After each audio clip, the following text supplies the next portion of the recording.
All right, now it is my pleasure to introduce our presenters for today. Unfortunately, Nancy Frey was not able to attend today, so I will just be introducing our two presenters. First up, Douglas Fisher is professor and chair of educational leadership at San Diego State University and a teacher leader at Health Sciences High and Middle College. Previously, Doug was an early intervention teacher and elementary school educator. He is the recipient of an International Reading Association William S. Gray Citation of Merit and an Exemplary Leader Award from the Conference on English Leadership of NCTE, as well as a Krista McAuliffe Award for Excellence in Teacher Education.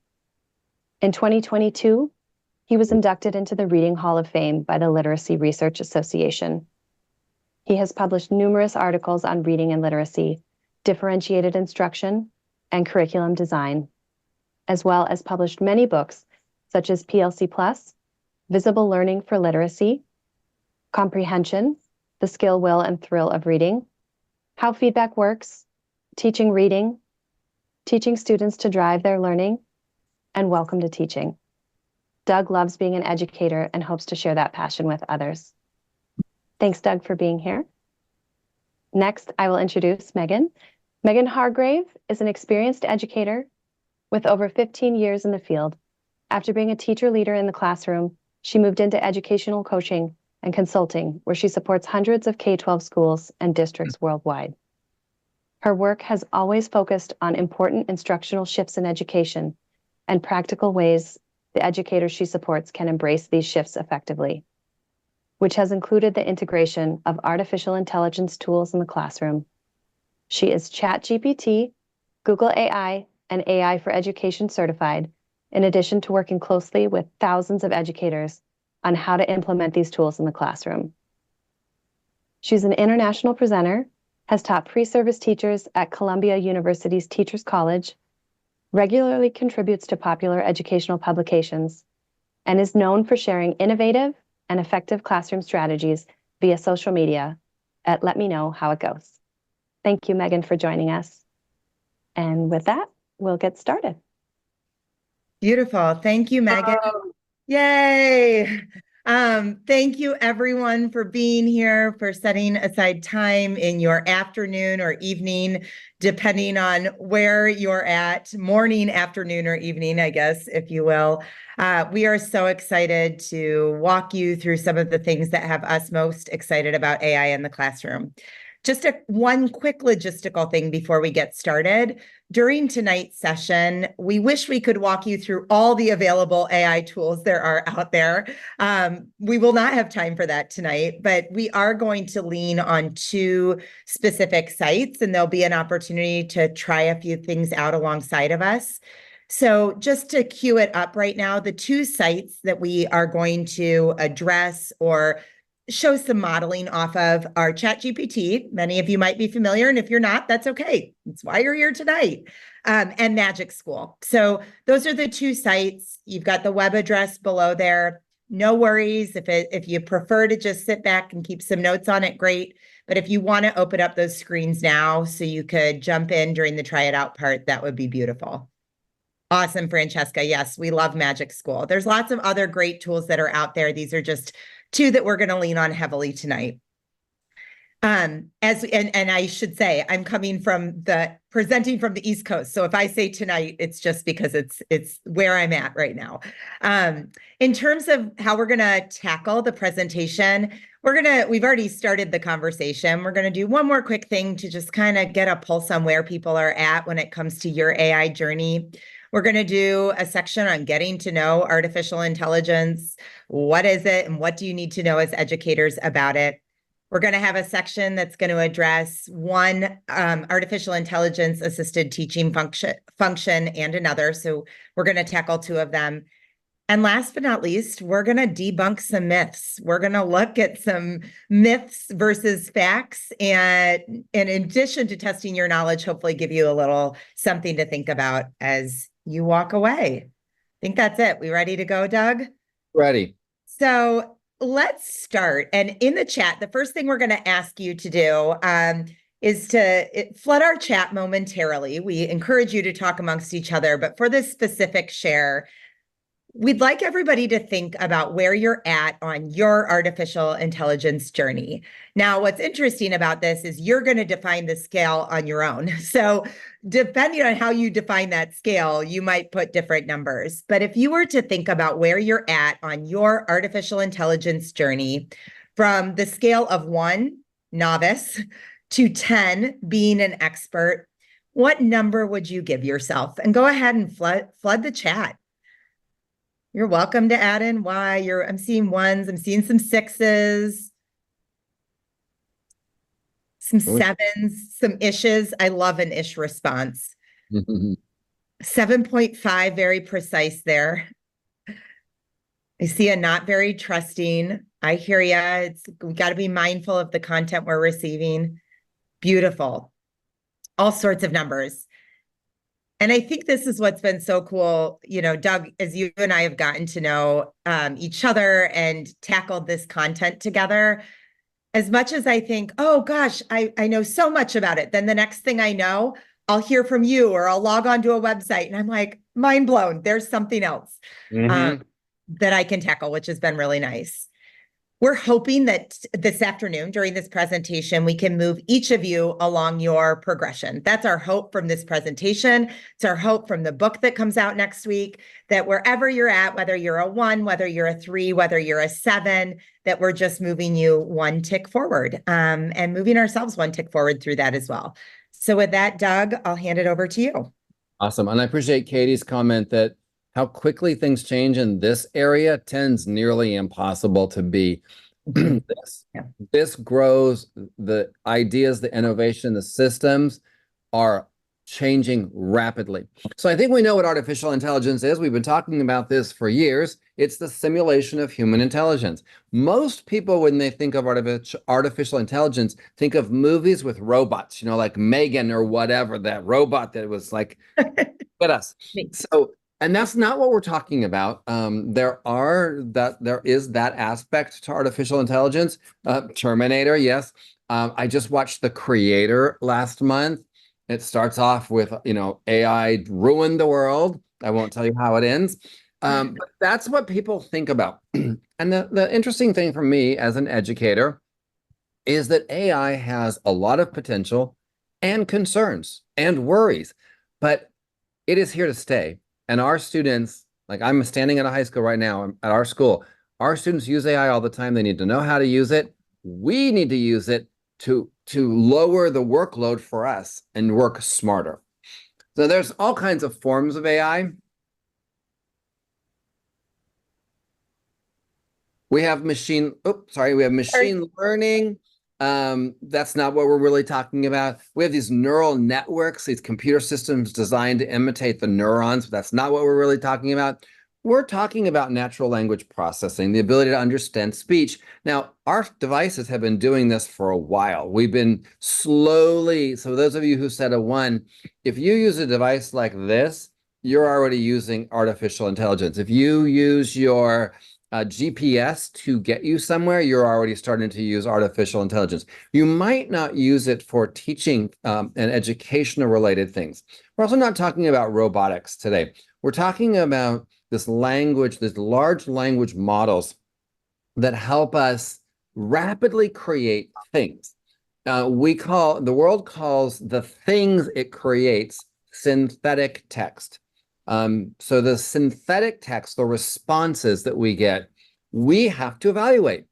And we'll come back to this a few times, but the AI systems are scrubbing the internet. The natural language processing, the large language models are scrubbing the internet. And the internet is inherently biased because people put stuff out there that is biased. And so the reality is you have to look at the content because it's scrubbing the internet and it is inherently biased. So some of what you generate on AI will be biased. Some of it might be inaccurate, but some of it might be really useful for you. As we dig in, I think it's helpful to know that obviously, as Doug just shared, there's so many different types of artificial intelligence that are out there. But specifically what we're talking about, these language models, as educators, there's really 3 different types of AI for educators that you're hearing people buzzing about in the world. And so I think it's helpful to just wrap your mind. You'll hear people talk, oh, I know Magic School, or I've heard of ChatGPT. And it's okay if you've never heard of any of these things, but maybe it might be helpful to just think about it in 3 big categories. So when we think about the artificial intelligence sites that are available to teachers, that are available for you to use, there's one bucket or one category that is called large language models. These are sites like ChatGPT, Claude, Bard, and they are sites that are being used not just by educators, but by the world. These are sites that can help you with any function. When you go to these sites, you have to know a little bit of what you're looking for versus teacher-facing AI sites like EduAid and Magic School. There's a whole list of them. We'll provide that in our book that comes out next week. But in those teacher-facing sites, they're helping you know what's possible. I'll show you an example here in a second. So there's the large language sites that are open to anybody. All of these, many of these are open to anybody. Then there's the teacher-facing sites that help you imagine what's possible. And now, last but not least, we also have student-facing sites. As many of you know, there's lots of sites out there, whether it's Parlay or whether it's Quizlet, that you can use to create content to provide for your students. And there's a host of student-facing sites that are coming out that you can set up to assign to your students for them to engage in AI. The difference, if you'll see right here, a ChatGPT window, this is going to a large language model. If you see there's not much on this screen, what do you need help with today? I need to go to this and I need to know what I need help with. I can go and type anything in the chat and it'll help me within reason, and we'll dig more into that in a second, but I've got to go to it with the knowledge of what I'm looking for. Versus a teacher-facing site like Magic School, if you'll see here on the teacher-facing site, it's showing me what's possible. So instead of just the open box, I can click on things, whether it be the text rewriter, the student work feedback, the teacher jokes generator, the report card generator, and it's telling me, it's taking me to a specific tool that's going to allow me to input what I want so that I can get that output from that particular site. Megan, our school uses Magic School that we've had a license for a long time, and I was using the song generator, and I had it generate all kinds of literary devices, like definitions of literary devices, using Taylor Swift's Shake It Off. I love it. I love it. And then the student's like, I don't want Taylor Swift. I said, fine, who do you want? And they said, Usher. And I said, okay, let's have it rewrite the song in the style of Usher. So it's fun, different ways. But your point here is this has little tabs that are things that teachers often want to do. Yep. Now, the question, the bias, the trustworthy, is what we generate actually trustworthy? So let's start at the top. Does it matter if the output is true? Nope. Safe to use ChatGPT. If it matters that the output is true, do you have the expertise to verify that the output is accurate? So if you care that this is true, do you have, you're a teacher, you're an administrator, you have some expertise.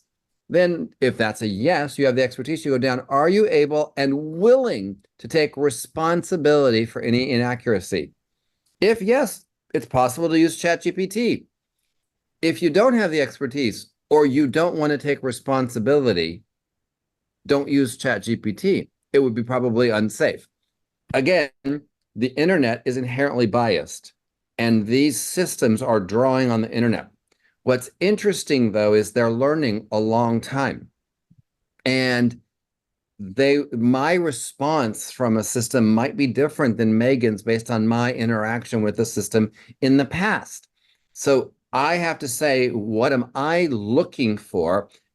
Do I have enough expertise to be willing to say, that's not accurate, that's right, and take responsibility? Because once I put it in the hands of my students, let's say I create an assessment. Once I put it in the hands of my students, I am responsible for the accuracy of that content. I love Katie, I was just typing in the chat. Katie pointed out, how is this graphic different for the internet? And I think that's what's so empowering about this. It's going to allow us to look at output from AI, but also help us think we should be using this for all content, to be mindful of the content that we're consuming and we're throwing out there. So, and let me comment on that as well, Megan. So when we search the internet and we get tens and tens and tens of thousands of websites, we go through, and there's a popularity contest on the internet, Google or whatever, like, there's some algorithm operating back there to put this one higher than this one. We're making a judgment. What's happening with things like ChatGPT and other synthetic text generators is that people are assuming it's true. And they have to apply that same level of skepticism and bias checking on what these artificial intelligence systems generate, similar to the internet, but you're going to get a more definitive answer from ChatGPT than 10,000 web pages. Yeah. Which is why we need humans in the loop. This has been, in fact, somebody said to me, Doug, way back when, this is probably 8 months ago, they said, if you write a book on this, we know one word that will be in there. It's the human in the loop. I think Yep. this concept is so essential, that the human is the one looking at the content and driving the use of AI and these systems and all that it's doing for us. We want to make sure that we're in control of the content that it's producing and the content we're delivering from it. With that said, we have learned that there are a plethora of functions, daily functions that we do as educators day in and day out that artificial intelligence can assist us with. It's not necessarily doing it for us, it's assisting us. We're the human in the loop, and it's going to assist us in different ways. Doug and I this afternoon, are going to break down a couple of our favorite functions that we have found artificial intelligence to be a useful assistant in. The first one that we're going to tackle is really thinking about the AI-assisted teaching function of managing content. Content is a big part of the teaching job. One of the things that I think is helpful, you can take a second and just read this. It's regardless of what the standards are, what materials that are provided, whether they're materials we create ourselves or whether they're materials that are given to us by our schools and our districts, regardless of all those things that are provided, teachers are still spending time planning and preparing the content they're delivering, regardless of the materials that are in hand. In fact, one graph that's just been staggering and helpful to look at is from McKinsey. And if you look here, you'll see that it's 50 average hours of working time per week for a teacher and how it's divided out. And if you look here towards the end, those higher bars, student instruction and engagement is where we're spending a lot of our time, as is preparation. And those two biggest areas is essentially where how AI can assist us in managing content comes into play. When we think about how AI can assist us in creating content and refining content, I think it's important to start to talk about this term prompting. If you're maybe a 1 to AI, you haven't heard that term. If you're somebody who's been in the mix a while, you've probably heard people talk about using prompts. And essentially that word prompt simply means your request. What are you asking this artificial intelligence site or bot to do? The prompt is simply your request. What are you asking it to do for you? And there's a few ways this could go. We could ask it to do a host of things for us, like write an example of a personal narrative, and it'll do it. But if we write a prompt that's a little bit more specific, like I am a 3rd grade teacher and my students are working on personal narratives in writing, please generate an exemplar that is 3 paragraphs and include dialogue, action, and inner thinking. The output I'm going to get from that second prompt is going to be far stronger than the output I'll get from the first prompt. It's actually funny because when we think about prompt engineering, sometimes it's thinking about, and I appreciate that, Helena, as you just said, the way I've been saying it. In fact, I said this to a group of teachers today. If you have it in here in terms of what you're looking for, try to put it in there. So if in my mind, I know that I'm looking for this format, I know that I'm looking for this length, I know that I'm looking for this grade level, I know that I'm looking for these writing techniques, I'm going to put that in my prompt so that I can be as specific as possible for what that output's going to look like. Let me show you an example. So I'm just going to voice over an example here of a ChatGPT search.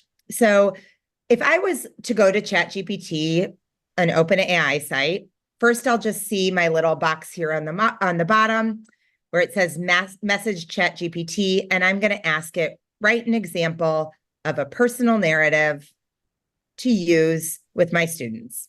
Didn't even add third grade that time. And it starts to generate for me. And this is where people are a little bit mind blown. Like, oh my goodness, look at how quick it's doing this. Look at how quickly it's generating this narrative. But I did not request it to be a particular length. I did not say, here's the skills I need it to focus on.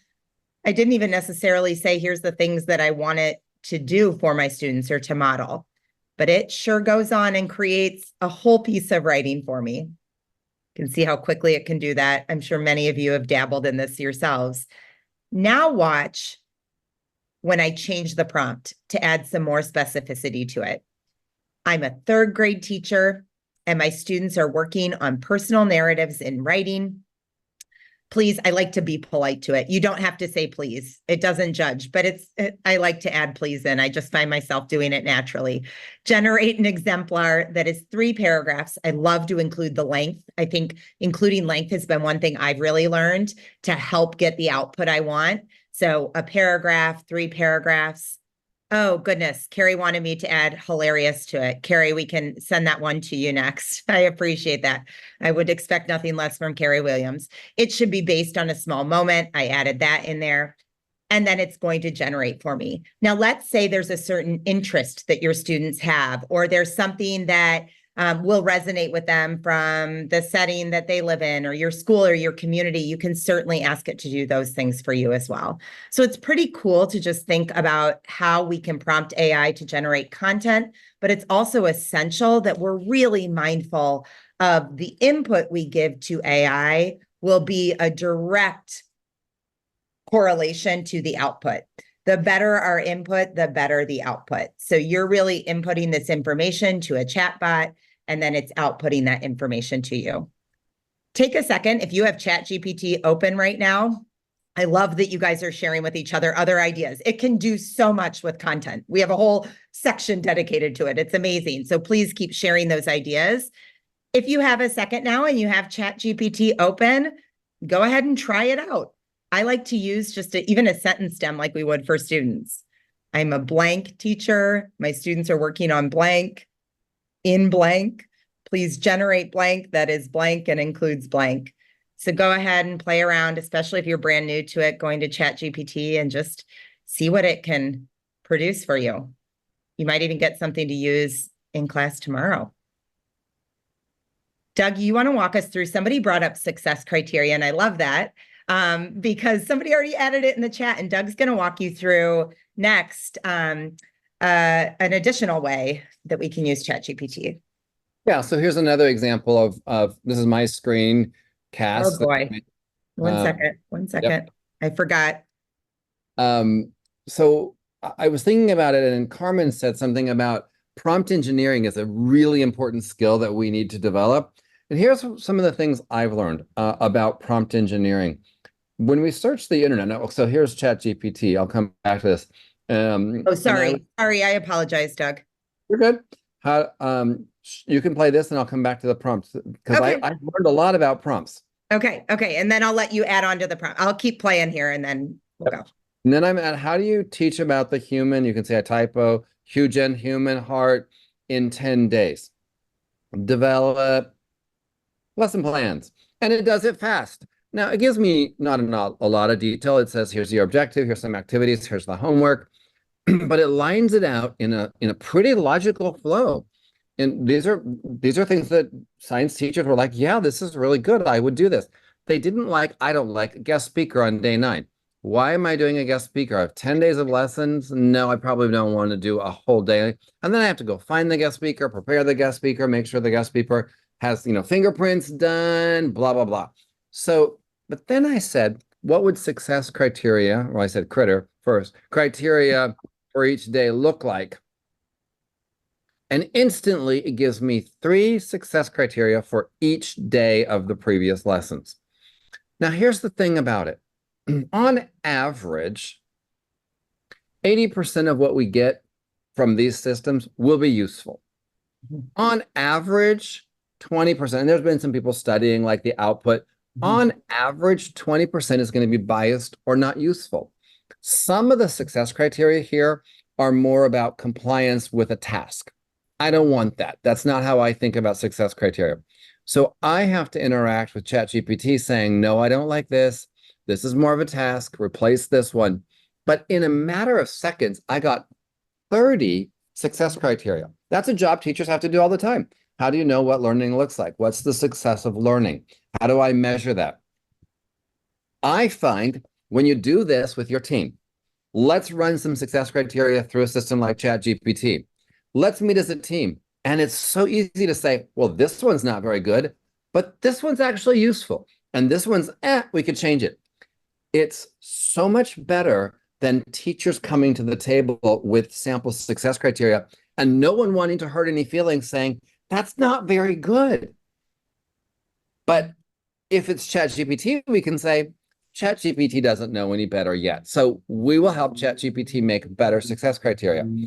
And the conversation is richer because we're not hurting anybody's feelings and we can be honest and say, that one's not very good. We shouldn't use that one.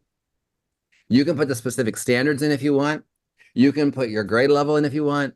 There's so much more you can have. Now, here's what I was thinking about that my personal evolution with prompt engineering. I started my journey on these systems like Google. And what I know about Google is you ask a question and you do it in as few words as possible to expand your search so you get a wider search. It's exactly the opposite with AI systems. You don't want to ask a lot of questions. You can see I was asking questions. It responds better to directives. It's responding better to do this, write this, give me this, develop this. It does better on directives. Second, the more information you put in, like Megan's, I'm a 3rd grade teacher, I want this, the more information you put in, the more accurate it's going to be to get it out. So when we're using these systems, don't think in your mind, I'm Googling something and I'm going to get 150,000 pages and I'm going to take the top 3 hits. Think about what you're telling it to do. Try not to ask a question. Try to direct. Read the response. And as you just see for Gary, tell it to do it over. Yeah. By the way, it doesn't get tired. If you say, do it again, do it again, do it again. Megan and I are a little different. I don't write please and thank you to ChatGPT. Megan does. I watched her. Like she's super polite. Like, oh, could you please help me with this? Do this for me. And there's nothing wrong with that. It's kind of probably more healthy to get in the habit of using your manners with ChatGPT. But I love all of these. You say thank you to your Siri. See, it's probably a good habit for me to get into is to do that as well. Well, and I think also, I think even just as you're asking it to do more, I might be polite at the beginning, Doug, but after a while, as some teachers I was working with saw today, after a while, I start saying things like, no, that's not what I was looking for. Did you not read what I asked you to do? So even as you're getting in a series of prompts and you start to just be able to cue it, your cues don't have to be as long as they are to start with. You can just say, delete that part, change that part. I don't like that example, and it'll respond to you. Just an interesting tidbit, and then we'll move on to the next one, Doug. I was listening or reading or watching something, and they were talking about how they really have been stressing using the word prompting instead of the word prompt. Like, let's not just prompt ChatGPT, let's work on our prompting with ChatGPT. And their point was, it's something I've caught myself on a lot, and I'm still saying prompt, but their point was that you want to get in the habit. That's the beauty of it, of being able to have a series of requests to get to what you want and get to the content that's right for you. And so that idea that it's not just one initial prompt, but that it's this string of prompts that leads you to exactly what you're looking for in the end. Doug and I just showed you examples of how a large language model like ChatGPT can create content for us. And that's definitely one thing. But as I said before, some of these teacher-facing sites, if you're brand new to AI, might be one of the places to start, because you might have no idea. You might think, well, great, now it can write a personal narrative and a unit plan on the heart. That's all I can have it do. If you're not sure what the possibilities are, start with something like Magic School or one of the teacher-facing sites, because that'll show you some possibilities.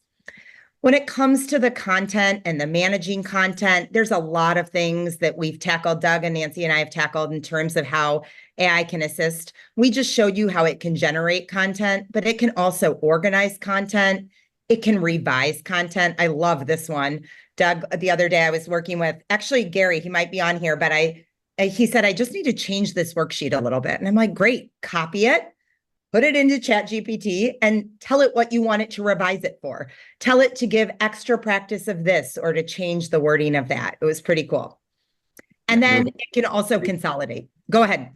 We were revising content yesterday here at the high school level. Like, you know what? These examples are getting kind of tired, but we still want this level of skill.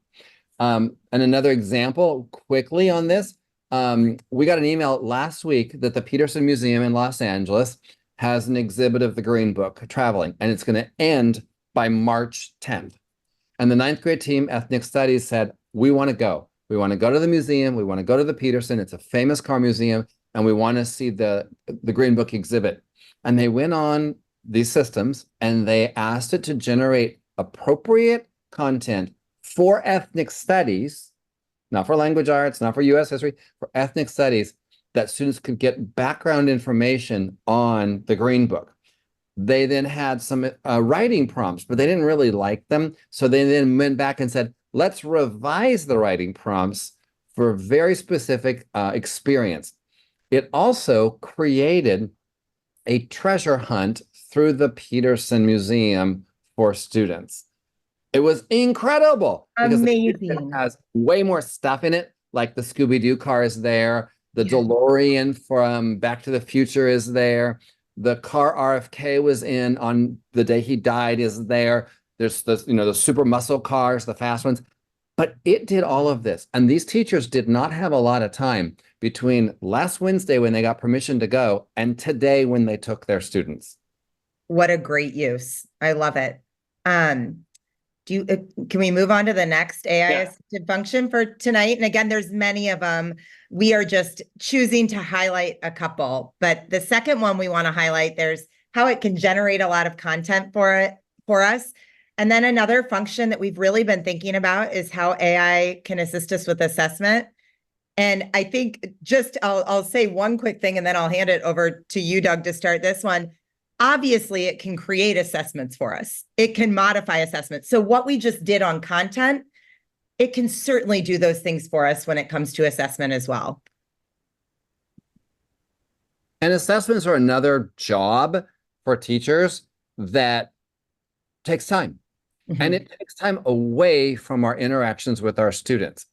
And I see AI in the classroom as a teacher as a way to get some of those required jobs done so I have more time for my students. And I loved earlier on, someone said AI is not going to replace teachers. That is 100% accurate. It will change your job description. It'll change the way in which we accomplish our work. And if used well, it'll allow us to have more time and develop those relationships with our students. So assessment ideas here. And yes, Megan, we see a lot of assessment creation. Some of them are good, some of them are not good. Mm-hmm. We got to be careful because you don't want to just have recall levels. So when I type in, I say things like, requires inferential skills. And yes, you can have it aligned to Texas TEKS. It will absolutely do that. I saw Suzanne. Yeah, I just saw that. But yes, assessment creation is like a level 1 Yeah. AI, modifying existing assessments, making them more relevant, adding different topics in there, yes. But the cool thing that we're seeing now is having AI interpret the assessment data, scanning in student work and saying, what are the trends you see, AI? What groups should I form and why? And so we're starting to see more of the interpretation. Also, for people who work with students with disabilities, we're seeing a huge use in modifications and accommodations for students with disabilities of the assessments that the classroom teachers were creating. It's been a time saver for our ed specialists. But even more importantly, yes, we can use AI. Now let's take a look at this reading first.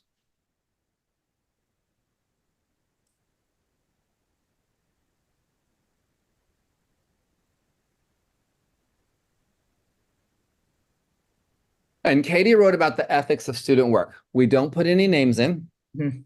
And Magic School has some protections against if you accidentally put names in, and it has a protection to delete them. But we do use student work, like might put writing in and have it analyze it with no names. But even more importantly, as I think about the work on assessment, is the idea that we can create AI resistant assessments. We use AI to create assessments that students have a harder time using AI to respond to, which is kind of cool for me. And that is a new phrase that we're seeing in our world, is AI resistant. Now, they're not AI proof. You cannot guarantee AI. You don't know what next month, next year, and 5 years from now AI will do.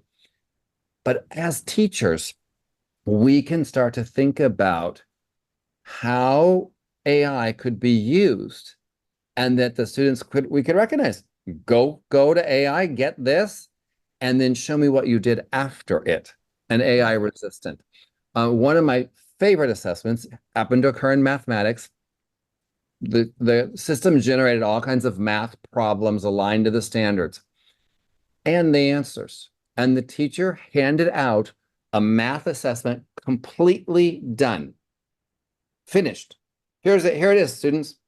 Your job, and the teacher intentionally changed some of the answers to be incorrect, and broke a step or whatever. And the student's job was to figure out where, if the answer was right or if the answer was not right, where it was wrong, if it was wrong, and to explain the error. That's AI resistant. It was so cool. That's what teachers do. We look at students' work and we figure out, where did it go wrong? What was their thinking? What can I do next? This assessment required that the students project in, find errors, and figure out why those errors might have occurred. That's an example of an AI-resistant assessment task. I think that, this notion of being able to reevaluate the nature of our tasks and the assessments, the existing assessments we give because of the advancements in AI, is one of the most exciting things. Doug, I was talking to another group of teachers today, and they were like, let's think through an example. A student can now really quickly use an AI site like ChatGPT to write an essay. They can say, write me a 5-paragraph essay. And I said, you're right, it can. Just like, spoiler alert, when I was in high school, I went to publishmyessay.com and paid $20 to have it do my work for me. This has existed for a while, that there are sites out there that can help students maybe skirt some of the rules. But what we had said was, what was so cool was, let's say students are still going to write the essay. Let's say you still want them to write the essay. Maybe the assessment isn't on the essay. The assessment is on the debate the students have to have in class the next day using the content of their essay. So just this idea that it's just going to help us really rethink what we're asking students to do. One of my favorite tools on Magic School has been the AI resistant tool, the AI resistant assessment tool. It's given me so many ideas that go well beyond just AI resistance for all different grade levels. So let me go ahead and play this and I'll walk you through what that might look like. So I went to Magic School and I wanted it to help me with assessment. So you'll notice one of the cool features on Magic School, I just went to the search bar on the top left and it pulled up. Let me pause that real quick. Sorry, that went fast. So I went up there on the top left and I just chose the feature. I'm going to back it up here a notch. Went kind of fast. So I went here and on the top left corner, I just typed in what I was looking for. Now I knew that one of the tools on Magic School, and this will happen to you as I've gotten to know it, is AI resistant assignments. And so I clicked it up here in the upper left box, and essentially it took me to a tool that it has called AI resistant assignments. Once I got to this tool, I typed in some prompts. So this is our first time looking at Magic School. For those of you that are new to the AI game and new to the teacher-facing sites, you'll notice that in ChatGPT, I had to say, I'm a third grade teacher and I want you to do this. In Magic School, it has a drop-down box where I have to put the grade level, and then it gives me a cue that will help it do this task for me. So for this one, it's simple, just grade level, I put 8th grade, and then it asks me for my assignment description. It's giving, it will then, as it says up here, it says that I will receive suggestions on making the assignments more challenging for chatbots to do the work for the students. So here's what I typed. My 8th grade students will write an essay at the end of the year supporting what they think was the most pivotal event in American history of the topics or the content. It doesn't judge spelling, which is nice. We cover throughout the year. And then I asked it to generate. So I clicked that and it started to generate ideas for AI resistant assignments. So I'll go ahead and pause here. You can take a second to look and I'll explain. I put in that prompt and the first suggestion it gave me, first idea 1, says I took my idea. At the end of the year, 8th grade students will create an assignment or create an essay, but this time it says create a multimedia presentation, including video, audio, and text, advocating for what they believe was the most defining moment in American history from the topics covered in class. It goes on to explain how it became AI resistant. This modification requires students to explore their chosen event in more creative and nuanced ways. If you look at the second, it gives me a second suggestion. So now, instead of my students writing their essay at the end of the year that I've always had them do at the end of every year, idea number 2 is this. Students will participate in a structured debate. I love that idea. At the end of the year, defending their chosen event in American history and challenging their peers' perspectives through reasoned arguments. I thought, what great assessments. So I could have them write the essay, but then when I see these 2 assignments, it leads to such deeper thought and such a more, I guess, a richer assessment experience or assignment experience for the students.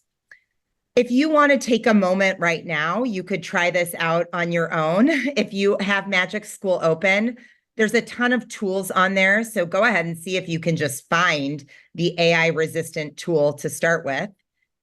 And regardless of your grade level, regardless of if you think your students even know what AI is, it'll give you some ideas for really meaningful assignments. And I think that's what I've loved so much, Doug, about it, is that I might not use it in exactly the form that it provides, but it's going to give me ideas. It's a true thought partner to give me ideas to rethink the content that I already have. If anybody tries it out, let us know in the chat what you think. Go ahead. I want to emphasize that. It's a thought partner. Yeah. I have thought partners, human being thought partners. I don't take everything they say either. I listen, I reflect, and what I take from them, I'm responsible for. They're not responsible for it. So I really like the language you're using around, this is a thought partner. It's going to generate some ideas. I still have to look at it, read it, and decide if it's accurate for my class. Somebody said it, you don't want to think about it as it can think for you, because it can't. but it can think with you. It's a thought partner to think alongside of you and to help you think deeper and think in different ways. I'm going to just go ahead and show you all as we're looking. I showed how Magic School could create that AI resistant assignment for me. This is where it's helpful to realize that the teacher facing sites allow us to do very similar things to what the large language models do, but it takes out some of the guesswork. So I just wanted to show that I could go to ChatGPT, the large or any large language model site, and ask it to do the same thing. So I put in the prompt at the end of the year, students write an essay to name what they think was the most pivotal event in American history, yada, yada, yada. I went on to say, I'm nervous that students will use ChatGPT to do the assignment for them. Do you have ideas for AI resistant assignments that will help them accomplish the same goal? So I was able to take what I learned from Magic School and try it out on ChatGPT. So then ChatGPT gave me other ideas. This adds to what Magic School already gave me. I find myself toggling between the two a lot. So I might use Magic School to get the idea started, and then I might go to ChatGPT or another large language model to add to it. So you'll see it gave me multimedia presentation, which they already gave me. Debate, they already gave me. You can see where Magic School pulls from. Reflective journals, annotated timelines, peer teaching. So now I don't just have the couple ideas that Magic School gave me, I've got a whole host of ideas. So very similar in their capabilities, but just different in how we go about it. Anything you might add to how AI can support, Doug, or are we good to move into some myth versus fact? I think we're good. I think we are scratching the surface of what kinds of information that we can gather, gain, acquire from these AI tools. The copyright question. Plagiarism question. So the copyright question is a really interesting one right now. We're asked to cite AI generated synthetic text, but no one really owns it yet. And so there are court cases out trying to decide, is it a violation of copyright when it scrubs the internet? Is it violation of copyright when we use it? There's quite a large work group going on in higher ed right now, and our university is one of the leads of this, about redefining plagiarism itself. And so it's so new that we don't have a clear-cut definition. And it's something that I think will lead to good debates for ourselves and for our students. It's something we want to be on top of and continuing to think about what regulations are coming out around it. It's why we want to be really mindful of the output, and we want to look at that output critically, like you already said, Doug, not just for bias, but also for plagiarism and citations and all of those things. One more thing I was going to say, just since we finished talking about 2 AI-assisted teaching functions, we talked about managing content and assessment. One of my favorite things with the, I guess, evolution of AI in education has been that it's helped me to rethink things that have become so regular in my practice. And so I've been able to rethink engagement, rethink content development, rethink assessment, rethink feedback alongside of AI. And Doug, I think that's such an important piece, especially for school leaders and principals. And let's use this as an opportunity to rethink all the things we already do day in and day out and just enhance them with the use of AI. So it's really an opportunity for us to repackage and rethink some of our regular functions that are a part of our everyday regardless. Let's move into some myth versus fact. Yeah. And please feel free in the chat. I'll try not to move too quick. You can write whether you think it's a myth versus a fact. We've done a few spoiler alerts along the way. With the first one, Doug, I think you already mentioned this one, but myth versus fact. Artificial intelligence can do a teacher's job. Look at them all typing myth. I love it. We are learning that AI can assist with teaching functions. It can automate aspects of the job. However, to use AI effectively, it requires the human in the loop. We've got to have humans that have thoughts, feelings, that know our curriculum, that know our students, that know our craft to be able to use AI to effectively assist us in doing our jobs. It could probably do our job, but it wouldn't do it very well. Yeah. Just my thought. Enhance the job. Awesome, Michelle. I love it. Next one, artificial intelligence can personalize learning. Myth or fact? Oh, look at this. I didn't make them all that hard. Indeed, a fact. With the help of the teacher knowing what to personalize for, and that's essential. That's that human in the loop again. So the only way it's going to be able to personalize if we know what we want it to personalize for. So if we know what we want to personalize learning for, AI can help us create personalized learning experiences in lots of ways. It was helping me help first grade teachers create some decodable texts with the specific things that students needed to practice. It helped a science teacher create some content that her students might be interested in, but she had to know topics that her students were interested in order for the AI to assist her with that. Oh, yes, the choice board. Oh my gosh, such a cool feature. Lots of the teacher-facing sites. It can create choice boards for you, can create student pathways. So many great things. Keep sharing in the box there. Artificial intelligence, next one, myth versus fact. Artificial intelligence is objective, unbiased, and already correct. I think we've gotten that one. This is indeed a myth. If we move to the next, students will be required to use AI in the future. What do we think with this one? We don't know the future. None of us have lived the future yet. So we don't know this one for sure, but we could make some assumptions. Presumably, I like that. Thank you, former high school teacher of mine, Mrs. Globoker. Unsure, fact. What signs are telling us now, if we had a magic 8-ball, what's the little cue it gives you? All signs are telling us, or all answers point to, that this is indeed a fact. It is no surprise that AI is playing such a pivotal role in our world, especially in lots of areas of our world, especially education. Last week, I was driving in San Francisco and I saw, within the course of maybe 2 minutes, I was in traffic. I saw 8 billboards and they were all related to AI.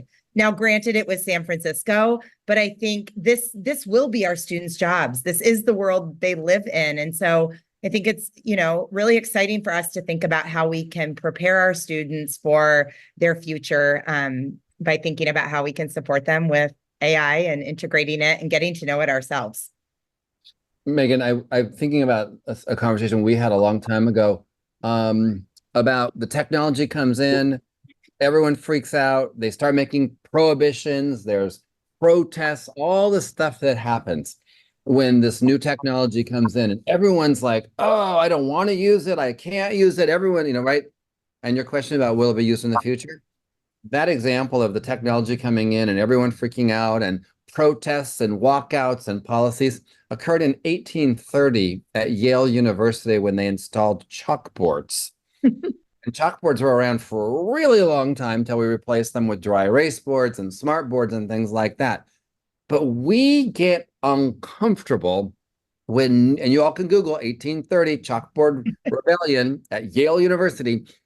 We get uncomfortable when the new technology comes along. And we've all been part of internet, TV, calculators, all these different things. This is a new tool. It is in the lay of the land. It's here to stay. We have to figure out how we can use it and how we can get our students to use it. Perfectly said. Beautiful.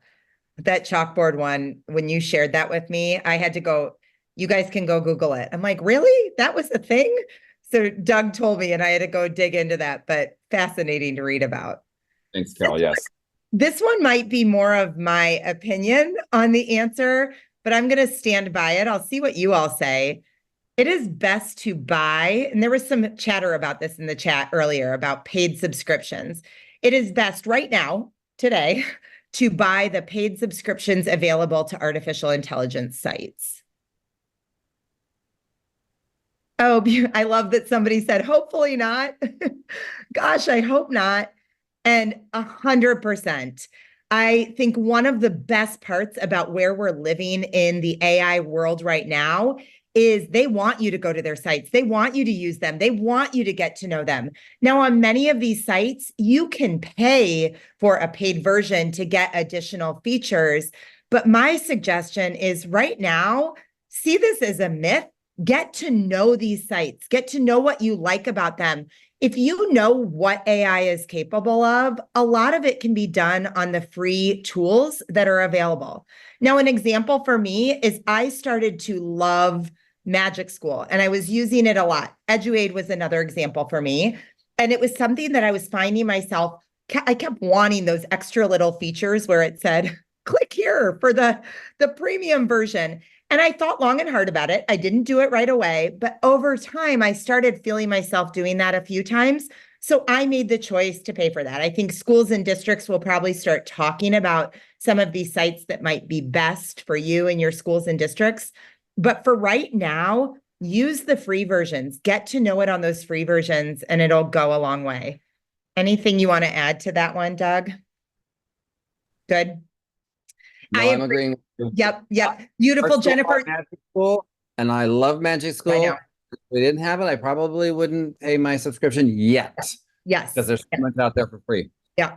The Chat GPT paid one. I don't know, Doug. I just paid for that. And it is cool. There's a lot of extra features, but I'm so happy I got to know how to use it without that.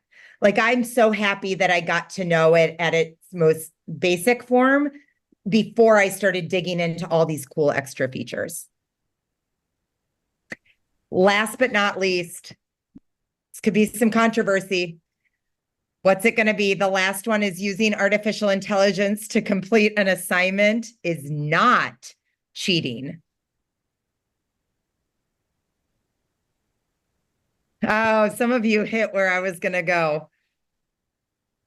For this one, I'm not even going to put an answer. I'd say it depends.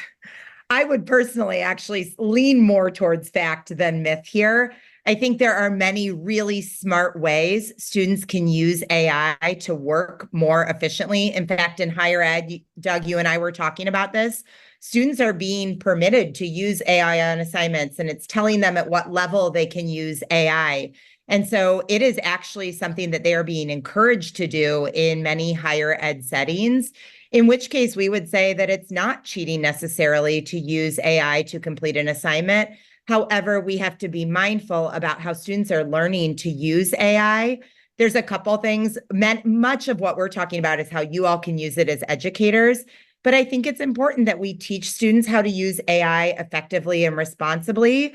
And I think it's important that we rethink our assessments. Let's rethink our assessments and assignments like we tackled today, so that it's not this temptation of cheating or not cheating. It's really thinking about how we can use this tool effectively and efficiently. All right. We're a minute over. Thank you all for hanging out with us tonight. The other Megan, come back and talk to us. Thank you for being here. Thank you, everyone. Thank you, everyone, for joining us. Have a wonderful day. Be well and enjoy the rest of your week.